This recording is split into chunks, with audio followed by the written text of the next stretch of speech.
जय मसीह की मेरे मसीह भाई बहनों, परमेश्वर आप सभी को आशीष और बरकत दे। तो खुदावंद यीशु की दया से आप सब लोग सुरक्षित और ठीक होंगे। मैं उम्मीद करती हूँ कि परमेश्वर में आनंदित और मग्न होंगे। हालेलुया। तो आज मैं आप सभी के लिए न्यायों की पुस्तक से यिप्तह गिलादी का चरित्र और उसकी संपूर्ण कहानी का वृत्तांत लेकर आई हूँ, जिसका वर्णन आपको न्यायों की पुस्तक में मिल जाएगा। और 10 अध्याय में और 6 वचन से इसको हम पढ़ेंगे। तो बाइबल बताती है कि जब इज़राइलियों ने परमेश्वर की दृष्टि में बुरा किया और बाल देवताओं और अस्तरेत देवतियों और अराम शिदोनियों, मोआब, अम्मोनियों और पलिश्तियों के देवताओं की उपासना करने लगे और यहोवा को त्याग दिया और उसकी उपासना नहीं की। जब परमेश्वर ने देखा कि इन लोगों ने मुझे त्याग दिया है और मूर्तियों पूजाओं में चले गए हैं, पलिश्तियों के देवताओं की उपासना करने लगे हैं, तब परमेश्वर ने क्रोध किया। और जो परमेश्वर का भड़का हुआ क्रोध था वो इज़राइलियों पर भड़का। उसने पलिश्तियों और अम्मोनियों के अधीन इज़राइल को कर दिया और उस वर्ष वे इज़राइलियों को सताने और लगे और पीसते रहे। वरन यरदन पार अमोरियों के देश गिलाद में रहने वाले सब इज़राइलियों पर 18 वर्ष तक अंधेर करते रहे। जब इज़राइलियों ने परमेश्वर के नियमों को तोड़ा तब परमेश्वर ने 18 वर्ष के लिए उन्हें अम्मोनियों के वश में कर दिया। अम्मोनी यहूदा और बिन्यामीन से और अप्रेम के घराने से लड़ने को यरदन पार जाते थे, यहाँ तक कि इज़राइल बड़े संकट में पड़ गया। तब इज़राइलियों ने कहकर यहोवा की दुहाई दी, हमने जो अपने परमेश्वर को त्याग कर बाल देवता की उपासना की है, यह हमने तेरे महाविरुद्ध पाप किया है। यहोवा ने इज़राइलियों से कहा, क्या मैंने तुमको मिस्रियों, अमोरियों, मोनियों और पलिश्तियों के हाथ से ना छुड़ाया था? फिर जब सिदोनी, अमालेकी और अमोनी लोगों ने तुम पर अंधेर किया तो तुमने मेरी दुहाई दी, तब मैंने तुमको उनके हाथ से भी ना छुड़ाया। देखिए, जब जब जब इज़राइली किसी भी जाति के हाथों में पड़ते थे, पलिश्ती, अम्मोनी, अमोरियो, जिसके भी वो हाथों में पड़ते, परमेश्वर उनको छुड़ाता था।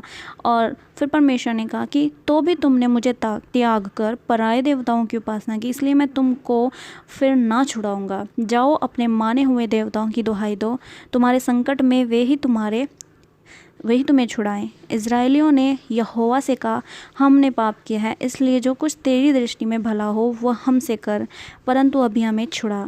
तब वे पराये देवताओं को अपने मध्यम से दूर करके यहोवा की उपासना करने लगे और वह इज़राइलियों के कष्ट के कारण खेदित हुआ। हालेलुया। तो जब जब इज़राइलियों ने पाप किया, परमेश्वर की ओर फिरे, लौट आए और जाना कि हाँ, हमने गलती की है, अपने परमेश्वर के पास आए।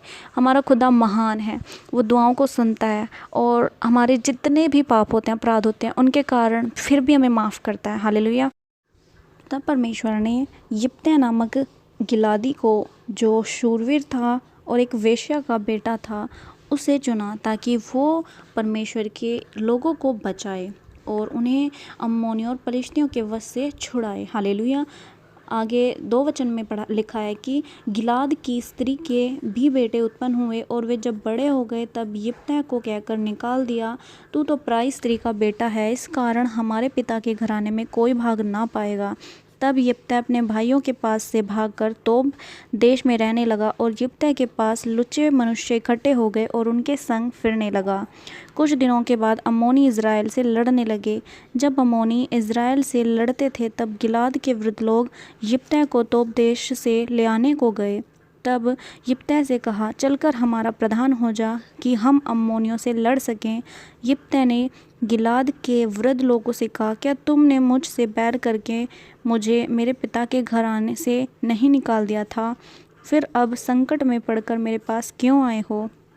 गिलाद के वृद्ध लोगों ने यिप्तह से कहा, इस कारण हम अब तेरी ओर फिरे हैं कि तू हमारे संग चलकर अम्मोनियों से लड़े, तब तू हमारी ओर से गिलाद के सब निवासियों का प्रधान ठहरेगा।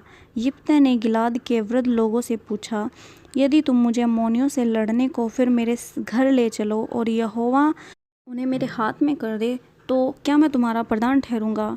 गिलाद के लोगों ने कहा, यिप्तह, निश्चय हम तेरी इस बात के अनुसार करेंगे।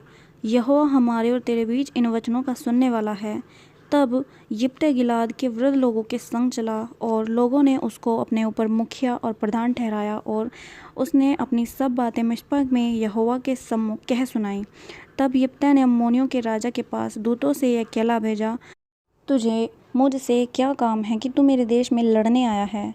उस राजा ने यिप्तह के दूतों से कहा, कारण ये है कि इज़राइली मिस्र से आए, तब अर्नोन से यब्बोक और यरदन तक जो मेरा देश है उन्होंने उसको छीन लिया, इसलिए अब उसको बिना झगड़ा किए फेर दे। तब यिप्तह ने फिर अम्मोनियों के राजा के पास ये कहने को दूत भेजे, यिप्तह तुझसे यूँ कहता है कि इज़राइल ने न तो मोआब का देश लिया और न अम्मोनियों का, वरन जब वे मिस्र से निकाले गए और इज़राइली जंगल में लाल समुंदर तक चले और कादेश को आए, तब इज़राइल ने अमोद एदोम के राजा के पास कहला भेजा, मुझे अपने देश में से होकर जाने दे। एदोम के राजा ने उनकी ना मानी, इस रीति उसने मोआब के राजा से भी कहला भेजा, उसने भी ना मानी, इसलिए इज़राइल कादेश में रहा। मेरे प्रिय भाई बहनों, अम्मोन और मोआब के बारे में आपको उत्पत्ति की पुस्तक में देखने को मिलेगा। जब लूत अपनी वाइफ और अपनी बेटियों को लेकर सदोम और अमोरा से जा रहा था, तब उसकी पत्नी ने पीछे मुड़कर देखा और आग का खंभा बन गई। लेकिन जब उसकी बेटियों ने अपने पिता के साथ कुकर्म किया, तब उनसे जो पुत्र उत्पन्न हुए, एक का नाम अम्मोन था और दूसरे का नाम मोआब था, और यही वो जातियां हैं जो उनसे उत्पन्न हुई। हालेलुया। तब उसने जंगल में चलते चलते अदोम और मोआब दोनों देशों के बाहर घूमकर मोआब देश के पूर्व की ओर आकर अर्नोन के उसी पार अपने डेरे डाले और मोआब की सीमा के भीतर ना गया, क्योंकि मोआब की सीमा अर्नोन थी। फिर इज़राइल ने अमोरियों के राजा सिहोन के पास, जो हेशबोन का राजा था, दूतों से कहला भेजा, हमें हमारे देश में होकर जाने दे। परंतु सिहोन ने इज़राइल का इतना विश्वास ना किया कि उसे अपने देश में से होकर जाने देता, और सारी सेना को इकट्ठा करके अपने डेरे से यहज़ में खड़े करके इज़राइल से लड़ा। और इज़राइल के परमेश्वर यहोवा ने सिहोन को सारी प्रजा समेत इज़राइल के हाथ में कर दिया और उन्होंने उसको मार दिया। इसलिए इज़राइल उस देश के निवासी और अमोरियों के सारे देश का अधिकारी हो गया, अर्थात वह अर्नोन से यब्बोक तक, जंगल से लेकर यरदन तक अमोरियों से सारे देश का अधिकारी हो गया। इसलिए अब इज़राइल के परमेश्वर यहोवा ने अपनी इज़राइली प्रजा के सामने से अमोरियों को उनके देश से निकाल दिया। फिर क्या तू उसका अधिकारी होने पाएगा? क्या तू उसका अधिकारी ना होगा जिसका तेरा कमोश देवता तुझे अधिकारी कर दे? इस प्रकार से जिन लोगों को हमारा परमेश्वर यहोवा हमारे सामने से निकाले, उनका देश के अधिकारी हम होंगे। फिर क्या तू मोआब के राजा सिप्पोर के पुत्र बालाक से कुछ अच्छा है? क्या उसने कभी इज़राइलियों से कुछ भी झगड़ा किया? क्या वह उनसे कभी लड़ा? फिर यिप्तह ने कहा, मैंने तेरा अपराध नहीं किया, तू ही मुझसे युद्ध छेड़कर बुरा व्यवहार करता है। इसलिए यहोवा जो न्यायी है, वह इज़राइल और अम्मोनियों के बीच में आज न्याय करे। हालेलुया।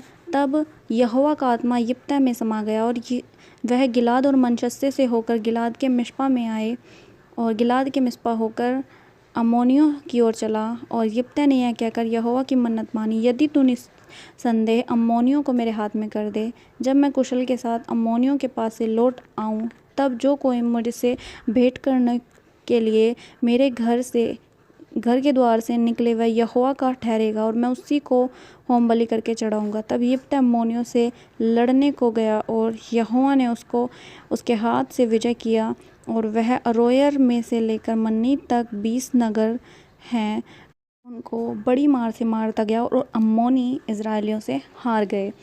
और जब यिप्तह मिस्पा से अपने घर को आया, उसकी बेटी डफ बजाती और नाचती उससे भेंट करने को निकल आई। वह उसकी अकेली बेटी थी, उसको छोड़ उसके घर में और कोई बेटा ना था और ना कोई बेटी थी। उसको देखते ही उसने अपने कपड़े फाड़ कर कहा, हाय मेरी बेटी, तूने कमर तोड़ दी और तू भी मेरे कष्ट देने वालों में हो गई, क्योंकि मैंने यहोवा को वचन दिया है और उसे टाल नहीं सकता। उसने उससे कहा, हे मेरे पिता, तूने जो यहोवा को वचन दिया है, जो तू बात तेरे मुंह से निकली है, उसी के अनुसार मुझसे बर्ताव कर, क्योंकि यहोवा ने तेरे अम्मोनी शत्रुओं से तेरा पलटा लिया है। फिर उसने अपने पिता से कहा, मेरे लिए यह किया जाए कि 2 महीने तक मुझे छोड़ रहे कि मैं अपनी सहेलियों सहित जाकर पहाड़ों पर फिरती हुई अपने कुंवारेपन पर रोती रहूं।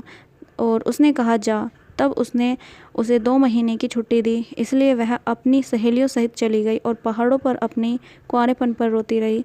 2 महीने बीतने पर वह अपने पिता के पास लौट आई और उसने उसके विषय में अपनी मानी हुई मन्नत को पूरा किया और उस कन्या को, जिसने पुरुष का मुँह कभी ना देखा था, इसलिए इज़राइलियों में यह रीति चली। इज़राइली स्त्रियां प्रतिवर्ष यिप्तह गिलादी की बेटी का यश गाने को 4 वर्ष में 4 दिन के लिए जाया करती थी। हालेलुया। इस प्रकार यिप्तह ने इज़राइलियों को अम्मोनियों के वश से परमेश्वर के हाथ के द्वारा छुड़ाया और फिर परमेश्वर ने यिप्तह को 6 वर्ष तक इज़राइल का न्याय करने के लिए ठहराया और उसके बाद यिप्तह मर गया और उसको गिलाद के नगर में मिट्टी दी गई। तो यहाँ पर देखते हैं कि जब इज़राइलियों ने यहोवा की दृष्टि में बुरा किया, तब उसने उनको, इज़राइलियों को, पलिश्तियों और अम्मोनियों के वश में कर दिया। लेकिन जब उन्होंने परमेश्वर की ओर दृष्टि की, परमेश्वर को पुकारा, तब परमेश्वर ने फिर उन पर दया की, उनको छुड़ाया। परमेश्वर दयालु है, वो अनुग्रहकारी है और अपने पुकारने वालों की दुआओं को सुनने वाला परमेश्वर है। हालेलुया। परमेश्वर आप सभी को आशीष और ब्लेसिंग दे।